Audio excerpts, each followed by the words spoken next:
Olá!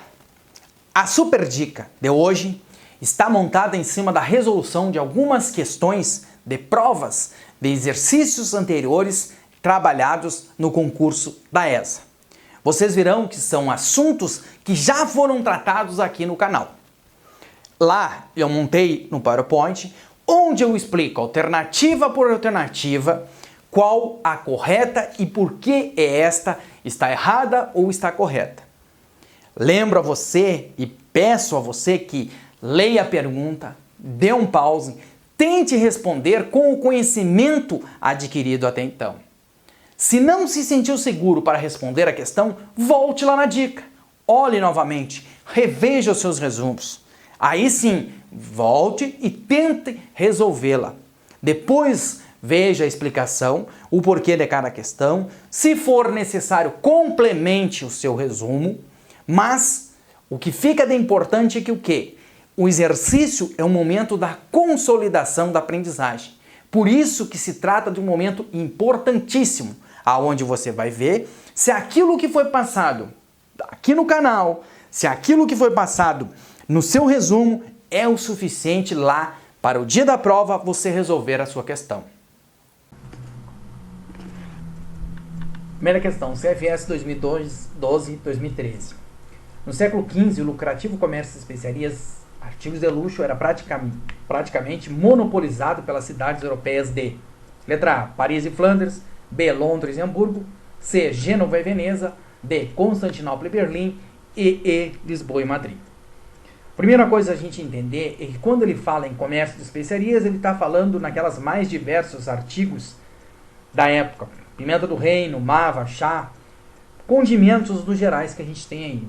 Monopolizado é por quê? Porque esse era controlado somente por duas cidades. Monopólio é quando a gente tem somente alguém controlando aquilo ali. Essa letra aí, essa questão, a resposta correta seria o quê? Gênova e Veneza, que eram as cidades que controlavam o comércio até a tomada de Constantinopla lá pelos turcos otomanos em 1453 e, consequentemente, o fechamento do Mediterrâneo. Questãozinha fácil, bastante trabalhada lá na super dica sobre expansão ultramarinha. Detalhe importante, essa questão ela pode ser cobrada de diversas maneiras. Veja que aqui ele só falou no século XV, para a gente chegar a Gênova e Veneza. Porém, ele poderia ter falado após o fechamento do Mediterrâneo, após a tomada de Constantinopla, ou até mesmo o início da Idade Moderna se inicia com o fim do monopólio de duas importantes cidades, que é Gênova e Veneza. Porque se a gente for se reportar a história, a gente vai ver que a queda de Constantinopla marca o fim da Idade Média e início da Idade Moderna. Época em que Gênova e Veneza deixam de ser o interposto comercial. Por quê? Porque a partir daí as grandes navegações são feitas através do Oceano Atlântico. Certo? O chamado Mar Tenebroso é onde a gente passa a ter o controle do comércio. As expedições portuguesas ao Brasil nas duas primeiras décadas do século XVI objetivaram. Bom, nas duas primeiras décadas, ou seja, nos primeiros 20 anos do século XVI. O que é século XVI? O século XVI ele vai de 1501 a 1600. Então, 1501 a 1600. Então, a gente está falando aí até mais ou menos 1520. Letra A. Iniciar o cultivo da cana-de-açúcar e o imediato povoamento. O cultivo da cana-de-açúcar, assim como o imediato povoamento, ele vai se dar a partir de 1532 com a expedição de Martim Afonso de Souza, fundação do núcleo de São Vicente. Letra B. Travar contato com os nossos índios e iniciar as atividades comerciais com os mesmos. Não existia uma atividade comercial com o índio. Lembre-se, primeiro o contato portugueses e indígenas, existiu sim uma escravidão vermelha, onde os índios eram escravizados pelos portugueses.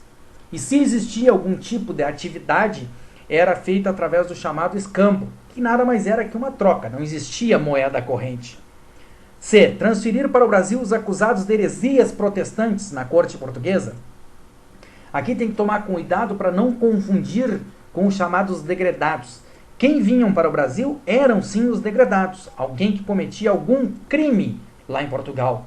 Diferente das questões religiosas, não se falava em protestantes e tal, certo? Então se falava nos chamados degredados. Letra D. Reconhecer a terra descoberta e salvaguardar a sua posse. Essa é a nossa resposta. porque reconhecer a terra descoberta foram mandadas para cá 2 expedições exploradoras, Gaspar de Lemos e Gonçalo Coelho. E salvaguardar a sua posse, a gente está falando do quê? Das expedições guarda-costas. E por fim, estimular a catequese dos índios a pedido da companhia.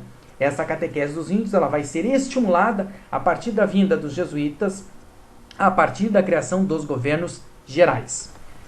A próxima questão trata de fuso horário.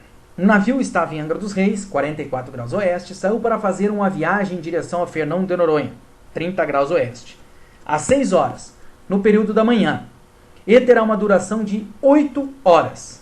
Que hora será na ilha de Fernão de Noronha quando o navio atracar considerando as convenções? Essa questão é aquela questão que necessariamente você vai ter que perder alguns minutos, montar o seu mapa de fuso horário, fazer exatamente como a gente trabalhou lá na dica de fuso horário, que você vai acertá-la tranquilamente. 2 maneiras de resolvê-la. Primeiro, lembrando dos fuso horários, Angra dos Reis encontra-se no primeiro fuso horário. No segundo fuso horário. Enquanto Fernão de Noronha encontra-se no primeiro fuso horário. Então, se eu tenho Angra dos Reis no segundo fuso horário e eu tenho Fernão de Noronha no primeiro fuso horário, eu tenho que lembrar que de oeste para leste, que é o que está acontecendo aí, cada fuso horário que eu passo aumenta 1 hora. Certo? Lembre-se que a gente tem de 2 a 5 horas diminuídas em relação ao Greenwich. Se a embarcação partiu de Angra dos Reis às 6 horas, com uma duração de 8 horas, bom, 8, 6 mais 8 são 14, chegaria lá 14 horas. Porém, como vai aumentar 1 hora, porque eu vou do segundo para o primeiro fuso, então a resposta correta serão 15 horas. O navio chegará a Fernão de Noronha exatamente 15 horas. Outra forma de você resolver essa questão é porque ele lhe deu o bizu ali dos graus. Lembra que entre cada fuso horário eu tenho 15 graus. Se eu tenho Angra dos Reis em 40 graus e tenho Fernão de Noronha a 30 graus, aí a gente já sabe, 15 e 30, a gente vai ter o quê? É uma mudança de fuso horário. Sendo que Angra dos Reis que estava no segundo e Fernão de Noronha que estava no primeiro. Eu vou aumentar 1 hora, chegando lá às 15 horas. Próxima questão do CFS 2007. No início da colonização, a cultura da cana-de-açúcar era realizada em grandes propriedades agrícolas, que eram chamadas de... Tranquilo. Aí a grande propriedade que a gente tinha lá se chamavam de latifúndios. E aí quando a gente fala em cana-de-açúcar, que foi introduzida na cultura brasileira, teve seu início a partir da expedição da Martim Afonso de Souza, e ela vai ser reforçada e vai ser potencializada a partir das invasões holandesas. Eu tenho que lembrar que a cana-de-açúcar ela desenvolve uma técnica chamada de plantation. E esse plantation ele nos traz 4 características extremamente importantes que foi dado aqui na super dica lá, chamada LEME, que é o quê? Que é latifúndio, exportação, monocultura e escravidão.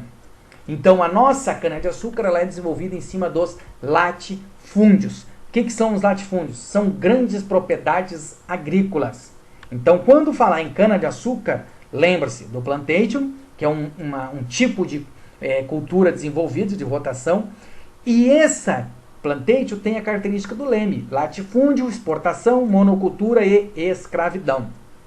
Só para ter conhecimento, aí a gente tem os alqueires, que são unidades de medida de terra, não tem nada a ver com grandes propriedades, são as medidas de terra. Minifúndio, que são pequenas propriedades de terras. E as casas grandes. As casas grandes a gente vai ouvir falar quando a gente estiver estudando sobre a escravidão africana. Que a gente vai ver que naquela época a sociedade era organizada em casa grande, senzala, capela. Então, fugia bem a característica da época. Veja, uma questão fácil. Simplesmente se tivesse o detalhe lá de lembrar do LEME, associando a cana-de-açúcar, facilmente seria resolvido e uma questão a mais seria ganha. Certo? Questão debatida já aqui. Dentre as 15 capitanias hereditárias fundadas no Brasil, a partir de 1530, somente 2 progrediram até 1550. Aqui a gente tem um ponto interessante para analisar, que é o seguinte. Alguns autores eles acabam divergindo entre 15 e 14 capitanias hereditárias. A gente tem essa diferença aí entre os autores Gilberto Cotrim, Boris Fausto e os demais. Essa não vai ser o detalhe que vai aparecer para você na prova. O que você tem que lembrar que eram 15 ou 14 Capitanias, lotes de terras que foram doadas a 12 donatários. E quais as capitanias que mais se desenvolveram e que deram certo? Foram somente a de Pernambuco e São Vicente. Aqui cabe uma explicação para o sucesso de somente essas duas, que seria o quê?